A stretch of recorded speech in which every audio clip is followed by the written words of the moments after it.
Right, today we're gonna do another pre-built PC review. This one is the HP Omen 16L, and this one's got Intel Core Ultra 265F, not the K version, the F version, so no overclocking. It's also got a 5060 Ti 16 gig, and unfortunately only 16 gigs of RAM. But let's take a look and see what we've got. Right, so as you can probably tell, the box is a lot smaller than other pre-builts that I've done. Let's see what this thing has to offer. It's pretty light PC as well, so it'll be interesting to see how it performs. I got this for under $1,200, a little over $1,171, I believe it was. All right, so looks like it's got some accessories that come with it. A couple of accessories boxes. And then we've got the PC itself.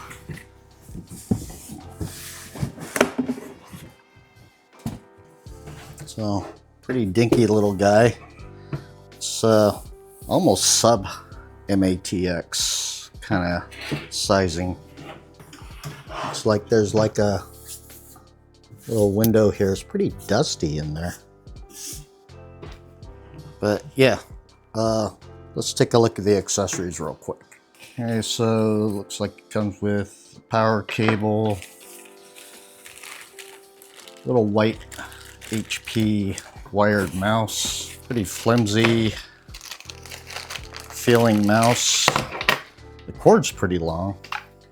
Yeah, that's like a 6-foot cord right there, so that's not a bad length for a cord for a wired mouse. Yeah, the mouse is like really light, and it's your basic 2-button mouse. Wired keyboard, also white, pretty basic standard keyboard. The keys are pretty firm. They're like the gel cap style, but pretty firm. So that's it. Those are the accessories. There's no paperwork that came with it, no guarantees or warranties or warnings or anything like that. No how-to on the opening of the case, but it should be pretty straightforward. So let's first log into it and see what we've got. All right. Just as a reminder for HP PCs, you have to keep hitting the escape button, not the delete button, to get into the boot menu, and then you can go down to BIOS setup. Well, it looks like they're starting to try to improve the UI for their BIOS. Looks a whole lot better than the last one I did. So there's that 265F. As a reminder, there's no overclocking for this one because it's a non-K version, and it's also a non-integrated GPU, right? So you can't use the motherboard's GPU. 16 gigs of memory. Let's go into configuration and see what we got. Doesn't really let us do a whole lot. RAM configuration, type of memory to use, little memory pool. Doesn't really give you a whole lot to configure with. And so where's the memory? Just says 16 gigs of memory. It doesn't say how fast it is, which is a little worrisome. Anyways, so yeah, really zero configurations that you can do on this BIOS. So we're just gonna get out of here and set up Windows and see what's in there. All right, so here's the desktop. Let's see here. Interesting. This is really interesting because there is no, I'm not seeing any HP bloatware on here, which is really unusual for HP. They usually have a crap ton of bloatware on their stuff, and this one has, it looks like 0. Let's get in here and take a look, see. Yeah, there is no signs of HP having anything in here. I wonder if this was a refurbished model or something and somebody removed the bloatware, because this is really unusual for HP. I mean, it's nice, but I'm a little worried. I guess we'll just assume that HP is making a move in the right direction. Let's hope that holds up. Let me change the display settings so that you guys can see a little bit better. All right, so there's our 265F. There's our unfortunate 16 gigs of RAM. Okay, it's set at 5600 mega transfers a second, so that's pretty good. It's not fantastic. 6000 is the sweet spot, but 5600 isn't bad. Not familiar with this as far as that particular model. It might be an HP proprietary or HP specific drive. And there's the 5060 Ti, 16 gigs. Interesting, that's a very simple naming scheme for their motherboard. And I do find it interesting that they don't have any kind of, looks like, methodology for updating a BIOS for this board. And as you can see right here, this BIOS version date was March of this year. We're currently in November, so we're 8 months out. All right, so that's it. So I'm gonna go off screen and do some benchmarking, and then we'll be back with the teardown. All right, so right here, or right here, is a screw that looks like it would be a Phillips, but it's not. It's actually a flathead. So to take the side panel off, we gotta loosen this, and feels like it's a captive screw. And then you just lift. There's a little filter here. It looks like and feels like it's glued on there, so you can't remove this filter to clean it or anything. You'd have to take the whole side panel. This PC is pretty light. See if I can zoom in here. And so your standard HP proprietary motherboard and proprietary non-ATX style power supply right there. Let's see if this front panel comes off first.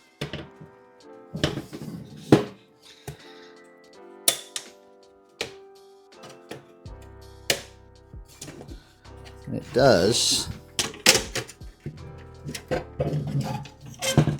So you just have to lift up these tabs and push out.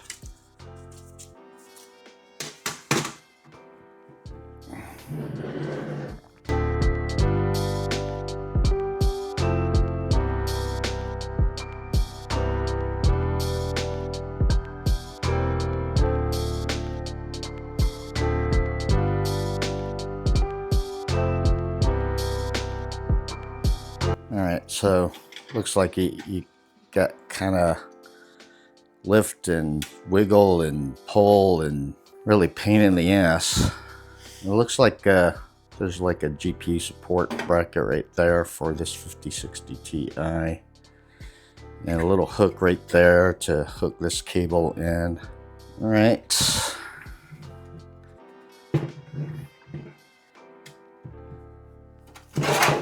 Like that lifts right there, like that. And so no screw right there, just like feels like a little nub that goes in the hole right here. And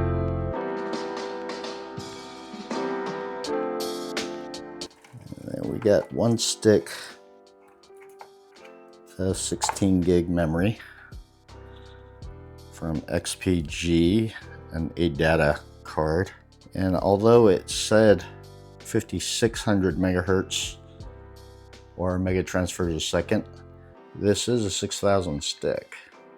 I don't know if the camera's gonna catch that, but this is 6,000 right there.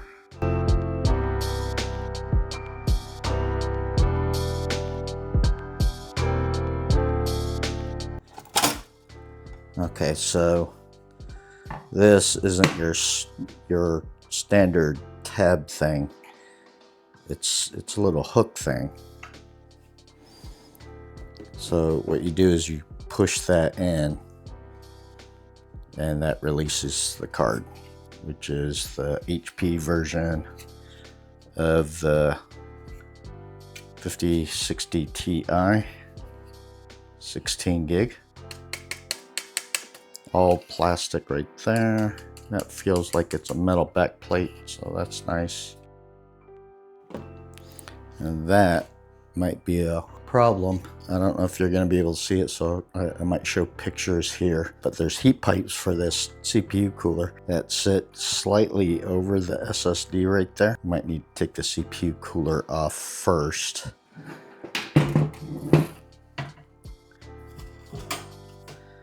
And it looks like this casing right here is riveted in, and so there's no taking this part out. All right, so before we take out the CPU cooler, let's check out to see if all the cables are secure.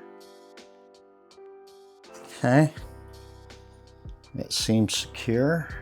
These screws right here for the CPU cooler are also standard head driver heads. Let me get a wider head.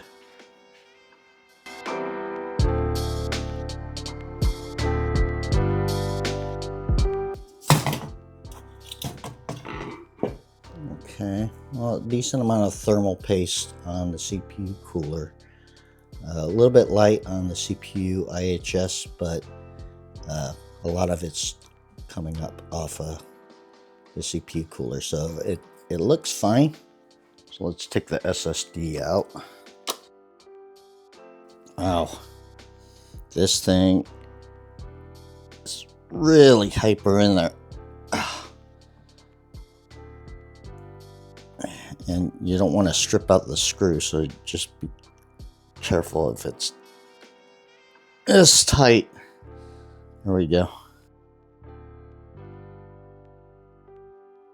And again, I'm not sure which drive this is. I'm assuming it's some kind of HP device, but if I can find the info on this NVMe, I'll show it right here.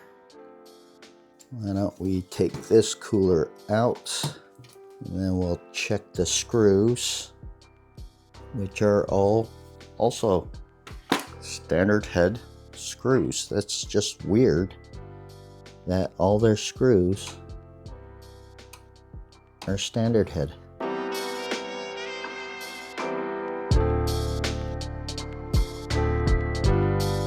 The screws feel pretty secure.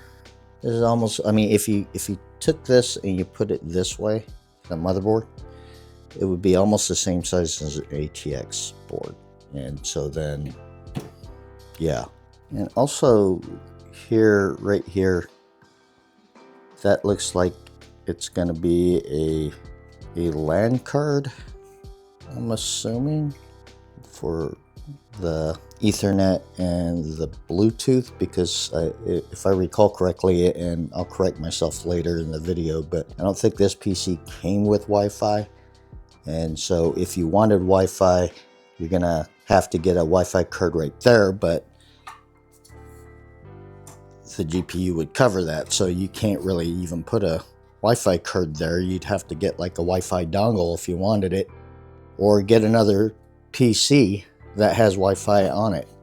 And it looks like the power supply is a 80 plus platinum according to HP, because it is a proprietary power supply. So while we're at it, let's check to see if these screws are secure. And these are Phillips head screws right here, but the standard head screw right there. And interestingly enough, there is no screw right there, but there's also no hole, which is a pretty weird choice if you ask me. Not sure why they would do something like that. I don't know why they chose to do that. Okay, it looks like there's some covers right here. So the motherboard does come with an HDMI and DisplayPort connectors, but it being a 265F, it's not going to have an integrated GPU, and it's not overclockable. So, all right, so let's check the screws here. This one's got some weird positionings for the screws for the fan. So all the screws are fine, but they did make some weird choices. So these heat pipes is another kind of weird issue. So if you try to position it this way instead, it's going to cover this part, this DIMM slot right here. If you position it the other way, it's going to sit flush with this VRM right here, this heat sink. And then if you set it this way, then it's going to sit touching these capacitors. And so you really don't have a lot of choice, right? So on the front panel, we've got the power button right here. We've got a combo headphone mic jack right there. There's also 4 USB type A's in the front panel. The top 2 are 5 gigabits per second, and the bottom 2 are 10 gigabits per second. And there's 2 USB type C ports in the front. The top one there is 5 gigabits per second, and the bottom one is 10 gigabits per second. Not a lot on offer for the rear I/O for this pre-built PC. We've got line in, line out jacks for headphones, and it looks like a mic jack on the back. The display port, which comes with the cover as well as the HDMI. The display port is version 1.4a, and the HDMI output is the version 2.1. Other than that, you've got an Ethernet port. I'm gonna assume it's a 1G Ethernet port, although I was having a hard time finding the data for that. And then we've got 4 USB type A, all 2.0s. All right, so I'm gonna put this the rest of this back together, and then I'll be back to tell you my thoughts on this PC. All right, so let's get to the benchmarks. And so first game I tried was Cyberpunk 2077. I didn't do any 4K gaming on this because, well, the GPU is not up to that kind of task. 5060 Ti is just not gonna make most people happy when it comes to 4K gaming. So just strictly 1440p and 1080p stuff. And for Cyberpunk, we did ultra settings, no RT, no scaling, no frame gen. Cyberpunk 2077 at 1440p, we did 60.1 FPS on average with 1% lows at 46 FPS. At 1080p, we did 112.2 FPS on average with 1% lows at 78.7. The top CPU temperature was 85 Celsius, and the top power draw was 118.9 watts for the CPU. For the GPU, the top temperature reached 67.8 C, and the top VRAM temperature reached 60 C. And the top power draw for the GPU was 169.9 watts. Then we did Black Myth Wukong, and as I said, no ray tracing, no frame gen. The upscaling, you can only minimize that, and Black Myth Wukong was set at cinematic settings. So at 1440p, we did 58.8 average FPS with 1% lows at 49 FPS. I did get a little bit of chop in that run at 1440p, so that was a little bit concerning. At 1080p, we did 64.1 average FPS with 1% lows at 53.3. The top CPU temperature came in at 88C with the top power draw for the CPU at 126.4 watts. The top GPU temperature came in at 65.5C. The top VRAM temperature came in at 62C with the top power draw for the GPU at 141 watts. Then we did Red Dead Redemption 2, which is a still very relevant game. Ultra settings on that, and at 1440p, we did an average of 101.6 FPS with 1% lows at 64.7. And then at 1080p, we did 116.3 average FPS with 1% lows at 76 FPS.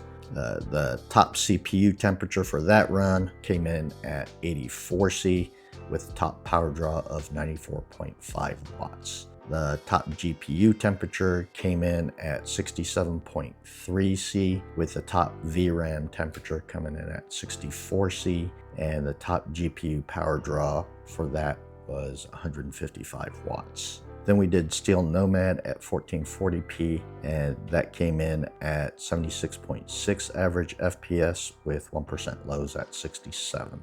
At 1080p, we did 108.8 FPS on average with 1% lows at 91.7. And the top CPU temperature for that run came in at 77C with the top power draw of 126.6 watts. The top GPU temperature for that came in at 68.2C with a top VRAM temperature of 65C and the top GPU power draw of 166.4 watts. Then we used firmware 2.9.0.0, and at 1440p we did an average of 147.3 FPS with 1% lows at 116.6. At 1080p, 181.5 average FPS with 1% lows at 155. The top CPU temperature for that run came in at 73C with the top power draw for the CPU at 43 watts. The GPU temperature, top temperature came in at 73.1C with the top VRAM temperature of 58C and the top power draw of 181.9 watts. And lastly, I used OCCT 15.0.7 to do a combined stability test for this PC, and no errors were found in that run. And during that run, the top CPU temperature came in at 80C with the top power draw of 142.1 watts. The top GPU temperature came in at 54.3C. The top VRAM temperature came in at 54C with the top power draw of 175.8 watts for the GPU. So let's talk about the PC and what I think about it. And if you see the lights go off, that just means it's going in standby mode. So once in a while I might hit the button to get the lights back on. Anyways, so it's a pretty compact PC. It's pretty lightweight, so it can fit in just about any place you can think of, especially when it comes to desktop real estate. As well, it's a pretty quiet PC. And so putting my mic near it, you can't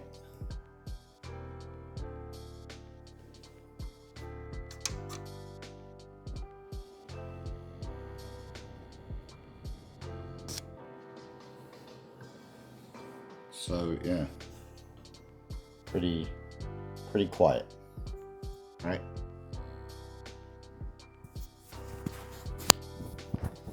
There's some things I don't like about this PC, and if the lights turn off, again, I'm just gonna let it turn off because I don't feel like constantly hitting the power button just to keep the lights on. The things I don't like about this PC were kind of numerous. So first and foremost, the mouse that it came with was pretty flimsy and cheap, and it's just a 2-button mouse. The keyboard wasn't bad. I didn't have a problem with the keyboard too much.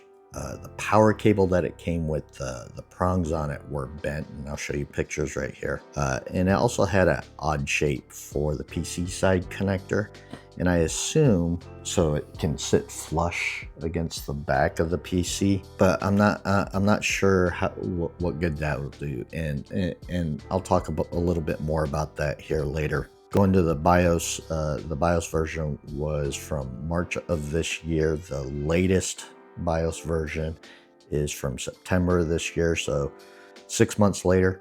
If it's 2 or 3 months old, then I'm not necessarily against it, because that takes some manpower to, you know, redo the BIOS for any sitting PC in all the stores. But you know, 6 months is a long time. Also, you couldn't see the RAM speed that the RAM was set at in BIOS, which was really upsetting. And not to mention that there was no temperature data in there for the memory, for the CPU, or the motherboard, or anything. And so I didn't like that. And there's really no customizing of the settings in the BIOS. And that includes things like fan control, the RAM speed. It's automatically in an overclocked 5600 mode. Didn't like their BIOS. It looked nicer than I've seen it before, but you can't do anything in it, really. It's just there to give you information. On the upside, there was no HP bloatware installed, which I found a little bit interesting, and I'll talk a little bit more about that here in a little bit. But yeah, I did think that was interesting that they chose on this particular PC not to have their normal bloatware, like their support software and their customizing software and all that stuff. The bulk of the screws that were used for this PC use a standard head driver, whereas most other PCs, if not nearly all of them, have Phillips heads on the screws. So I thought that was a little bit weird. There's a captive screw on the side panel here, which was a nice little touch, so I thought that was good. But sticking to the screws a little bit more, the screw that was holding down the SSD was hyper tightened. There's the potential of stripping that screw out because it's hyper tightened in there. And so you're going to want to be very careful about that. While we're talking about it, there's very little room because of the compact nature of this PC. And so the heat pipes of the CPU cooler come out and loop around and sit, there's 2 of them, sit over the SSD. And so you either got to have really tiny fingers or really long thin fingers, or you have to remove that CPU cooler to safely get to the SSD if you wanted to change that SSD out. There's also, while I'm thinking about it, no other M.2 slots on it, so you just got one M.2 slot. I also went into boot into a safe mode, and so I wanted to do some extra stuff, and unfortunately in that mode for this PC, it provided no power to the USB ports, which means that I couldn't navigate that menu system to boot into safe mode. I didn't look. Maybe when you hit the escape key to get into the BIOS for this desktop, because that's the way HP does it, maybe there was a selector in the menu for troubleshooting, and maybe that's where you can get into a safe mode. If that's possible, then I'll throw up a picture of that menu system for you to see. Also, the GPU driver that was installed was out of date by about 5 months, I think it was. There were no conflicts in the system that I could find when going through the device manager. I don't think I showed that on on the video. And on the note of the GPU driver, just as an FYI, this is an HP GPU. It is their version of the 5060 Ti. In order for you to update that driver, you have to go to the HP site and use their driver pack, because if you try to install the nvidia driver pack from the nvidia site, it will give you an error saying that it's the wrong driver pack for this GPU. And if for some reason I'm wrong on that and you know a workaround, please write down in the comments and let me know about it and let others know about it. There was nothing in the BIOS or on the desktop where I could control the color of the RGB. It seems to be just the static white. And let me turn this back on and show you what I mean. So there it is.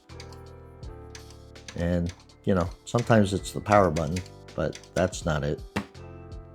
And so you might be stuck with just that. Also, I've never been a fan, and I'll probably throw up some pictures here. I've never been a fan of this GPU securing bracket thing. I see it on some even DIY PC cases, and I'm not a really big fan of it.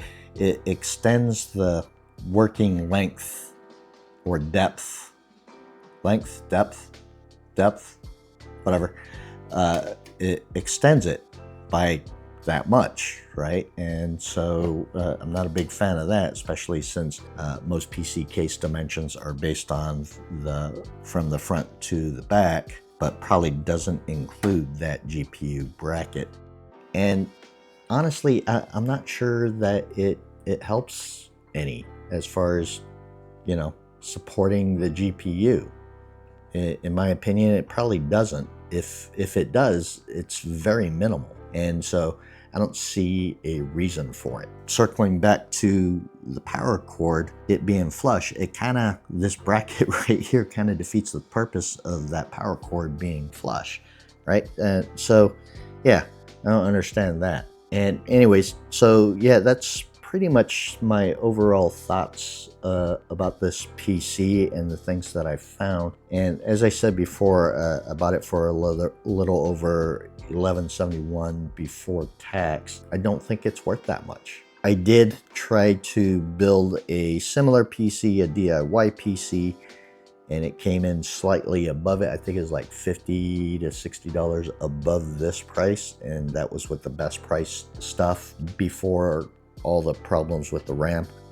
If you don't know about the RAM prices, yeah, they're insane right now. But anyways, I tried to build this PC on a DIY, and it came in above the price I got this for. But see, there's a lot more that I could do and get with the DIY stuff that's probably worth more than $60 if I built it myself. And so I don't think that this PC is worth what I paid for it. If this PC were priced in at $800, $850, maybe $900, then I'd say it's a good buy. But at nearly $1,200, no, I don't think so. The 5060 Ti, although it performed within expected margins from previous testing that I've done with the 5060 Ti, it's not a very impressive card. It's actually one of the worst cards for value, in my opinion, on the lower spectrum. I don't think this PC is worth more than $900. If it was selling for $800 to $850, I'd say it's a great deal. At $900, it's a decent deal. Anything above $900, I wouldn't get it. It's just, in my opinion, not worth it.